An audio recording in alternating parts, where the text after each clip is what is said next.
जैसा कि साथियों स्वागत है आप सभी का आपके अपने चैनल में। साथियों आज हम बात करेंगे सामाजिक सुरक्षा पेंशन योजना जारी। जी साथियों, जैसा कि आज हम आपको कुछ लोगों का स्टेटस दिखाएंगे, साथ में आपको जो पेमेंट आया है उसका रिजल्ट, उसका मैसेज जो है वो भी दिखाएंगे। तो जैसा कि खुशखबरी आ चुकी है जो भी पेंशनर्स हैं उन सभी के लिए, जैसा कि बकाया है 3450 मिलना शुरू। राशन कार्ड और मंत्री जी का जवाब भी आया है।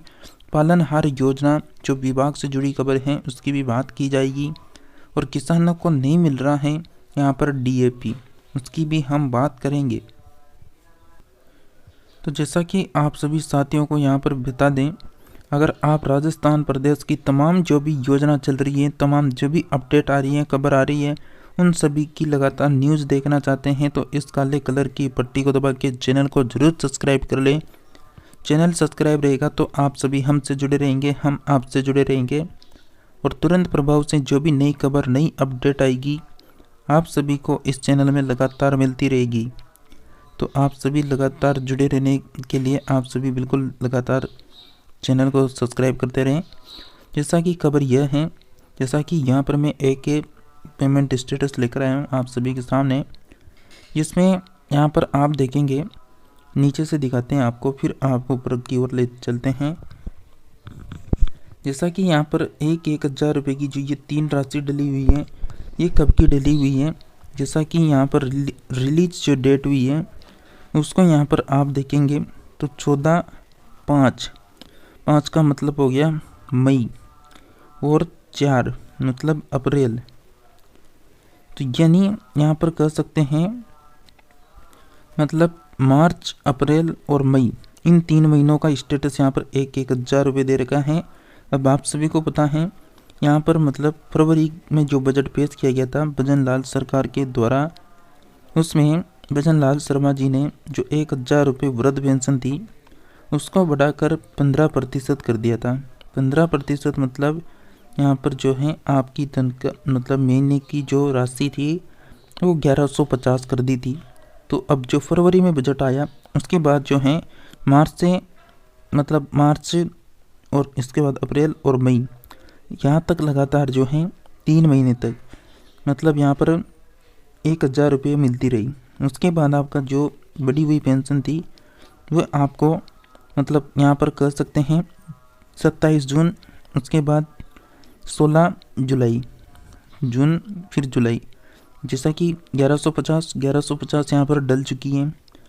उसके बाद यहाँ पर देखेंगे आप सभी, जैसा कि यहाँ पर एक और डेट है 10/9/2024, तो ये सितंबर की अपडेट है जिसमें मतलब पेमेंट दिखा रखा है 1150 डल चुका है। फिर उसके बाद 7 अक्टूबर की अपडेट है जो हाल ही की अपडेट है 2-3 दिन पहले की, जिसमें फिर आप देख सकते हैं 1150 रुपये डल चुके हैं।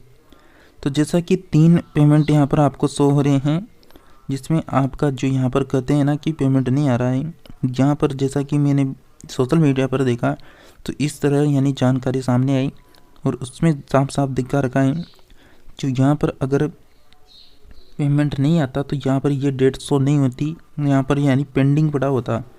जैसा कि नेक्स्ट नीचे देखते हैं, इसमें भी आप देखेंगे यहाँ पर आपको दिखेगा जैसा कि यहाँ पर वही डेट दे रखी है। और साथियों जो पेंशन आने का जो सबसे बड़ा कारण है उसकी अगर हम बात करें तो विशेष योग्य जन कल्याण दिवस व समाज कल्याण सप्ताह का समापन, मतलब जो यहाँ पर विशेष योग्य जो कल्याण दिवस चल रहा था पिछले 7 दिनों के लिए, उसी का जो है ये असर दिख रहा है। जो पेंशन जारी हो रही है, अगर आप में से कोई भी पेंशनर्स हैं उनकी पेंशन नहीं आई है तो कमेंट करके बताइए, और जिन जिन की पेंशन आ चुकी है किस महीने की आई है वो भी आप सभी साथी लोग कमेंट करके हमें ज़रूर बताएं। जैसा कि आपको बता दें, जिले में विशेष योग्य जन कल्याण एवं समाज कल्याण सप्ताह का समापन सोमवार को हो गया। सामाजिक न्याय एवं अधिकारिता विभाग दुदू के जिला परिवीक्षा एवं समाज कल्याण अधिकारी हेमलता बासनवाल ने बताया कि 1 अक्टूबर से 7 अक्टूबर तक की विशेष योग्य जन कल्याण सप्ताह के तहत विभिन्न गतिविधियों का आयोजन किया गया उन्होंने बताया कि इसके तहत विशेष योग्यजनों की पेंशन स्वीकृतियाँ जारी करना और साथ में बंद पेंशनरों की पुनः शुरू करने का कार्य संपादित किया गया। उन्होंने बताया कि इस दौरान पालनहार योजना के लाभार्थियों का वार्षिक सत्यापन करवाया गया एवं पात्र व्यक्तियों की नवीन आवेदन करवाए गए।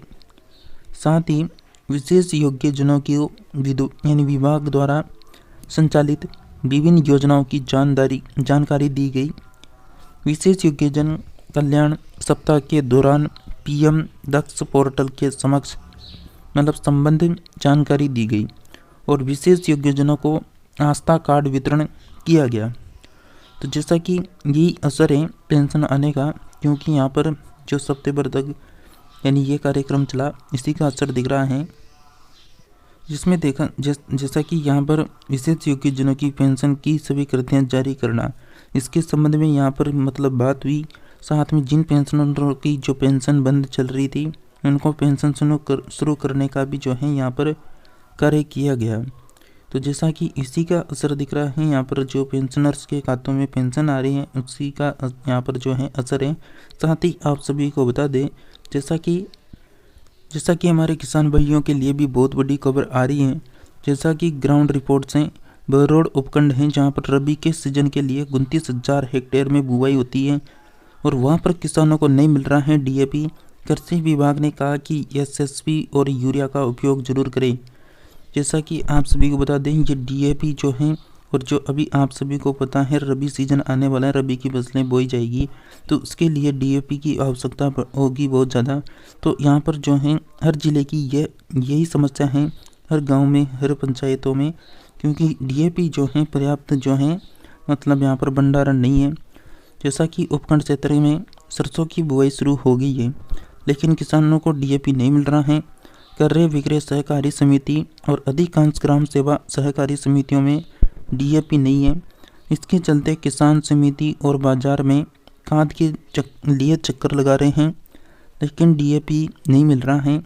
हालांकि विभाग की ओर से अक्टूबर महीने के लिए डीएपी के लिए मांग भेज रखी है।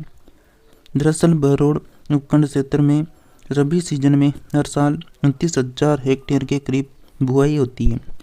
बुआई में किसान डीएपी खाद का उपयोग ही करते हैं, लेकिन केवल डीएपी है उस पर ही निर्भर रहने से मांग की अनुरूप जो है डीएपी उपलब्ध करवाने में विभाग को हर साल परेशानी आती है। वहीं दूसरी ओर भूमि में संतुलित पोषक तत्वों की आपूर्ति नहीं हो पाती है। ऐसे में कृषि विभाग के अधिकारी किसानों को डीएपी के बजाय बुआई में सिंगल सुपर फास्फेट, जिसे एसएसपी के नाम से जानते हैं, और यूरिया का उपयोग करने पर जोर दे रहे हैं। कृषि सहायक निदेशक राकेश यादव ने बताया कि किसानों को डीएपी के दूसरे विकल्प खेती में काम लेने चाहिए और यह डीएपी की तुलना में सस्ते एवं सुगमता पूर्वक उपलब्ध हो जाते हैं। साथ ही डीएपी की तुलना में पोषक तत्व भी अधिक मिलते हैं। जैसा कि यहाँ पर अधिकारियों का यही कहना है कि आप डीएपी की जगह सस्ता वाला और जिसमें अधिक जो पोषक तत्व उपलब्ध हैं उसका इस्तेमाल करें, एसएसपी का इस्तेमाल करें, सिंगल सुपर फास्फेट का। जैसा कि लक्ष्मणगढ़ कनवाड़ा मोड़ पर निकली खाद बेचते 2 पकड़े गए। यहाँ पर जो है आप नकली खाद लेकर आ रहे हैं तो ध्यान रखें, क्योंकि यहाँ पर नकली असली का पता नहीं लग रहा है। जैसा कि कृषि विभाग ने नकली उर्वरक बेचने के खिलाफ कार्रवाई करते हुए लक्ष्मणगढ़ के केनवाड़ा मोड़ पर सड़क किनारे नकली उर्वरक बेचते 2 व्यक्ति पकड़े गए। इनके कब्जे से इफ्को कंपनी का नकली उर्वरक के 38 बैग जब्त करके लक्ष्मणगढ़ थाने में रखवाए। जैसा कि कृषि विस्तार संयुक्त निदेशक पीसी मीणा ने बताया कि शुरुआती जांच में सामने आया कि बरामद उर्वरक नकली हैं। उर्वरक निरीक्षक ने मौके पर ही मिले नकली उर्वरक के सैंपल लेकर जांच के लिए प्रयोगशाला भिजवाए और लक्ष्मणगढ़ थाना अधिकारी श्याम लाल ने बताया कि कृषि विस्तार संयुक्त निदेशक कार्यालय अलवर के कृषि अधिकारी व उर्वरक निरीक्षक जितेंद्र सिंह फौजदार ने रिपोर्ट दर्ज करवाई और 5 अक्टूबर को लक्ष्मणगढ़ क्षेत्र में फील्ड भ्रमण, जैसा कि फील्ड भ्रमण दौरान यानी कनवाड़ा मोड़ पर जो है सड़क किनारे 2 संदिग्ध व्यक्ति रविंद्र सिर्क उर्फ संतोष कुमार पुत्र बिहारी सिंह राजपूत निवासी अलवर और चतर सिंह पुत्र चटर निवासी जागरू को है ईफको कंपनी के उर्वरक को बेचता यानी बेचान करते पाए गए। दोनों लोगों से उर्वरक को बेचने का लाइसेंस और उर्वरक के बैगों का बिल मांगा, लेकिन उनके पास ना तो उर्वरक बेचने का लाइसेंस है, न ही उर्वरक के इस्तेमाल के यानी उर्वरक के इस्तेमाल दस्तावेज थे। इस पर उर्वरक बिना लाइसेंस के बेचना करने पर 38 खाद के कट्टों को जब्त कर लक्ष्मणगढ़ थाना पुलिस को सौंपा। थाना अधिकारियों ने बताया कि आरोपी के खिलाफ यानी उर्वरक नियंत्रण आदेश 1985 का उल्लंघन व वस्तु अधिनियम के तहत मामला दर्ज किया गया। पुलिस मामले की जांच जो है यहाँ पर जो है यानी जैसा कि थाना अधिकारी को यानी जो है यहाँ पर सौंपी गई है रिपोर्ट। जैसा कि साथियों आप सभी को मैंने ये बताया यानी किसानों से संबंधित जो यानी यहाँ पर अपडेट आई, साथ में जो पेंशनर्स की बकाया पेंशन चल रही थी उसका भी आपको अपडेट दिया गया। तो जो ये 3450 रुपये हैं यह भी बिल्कुल यानी सभी पेंशनर्स के खातों में आना शुरू हो चुका है। तो आप सभी के खातों में यह पेंशन आई है या नहीं आई है, आप सभी को इस वीडियो के नीचे कमेंट करके बताना है। तो साथियों जैसा कि अब आप सभी लगातार जैसे ही पेंशनर्स की नई अपडेट आ रही है देखना चाहते हैं तो चैनल को ज़रूर सब्सक्राइब करके रखना, ताकि राजस्थान प्रदेश की सभी योजनाओं की जानकारी आप सभी को लगातार मिलती रहे। तो मिलते हैं नेक्स्ट नई अपडेट में, तब तक के लिए जुड़े रहिए आप सभी हमारे साथ में।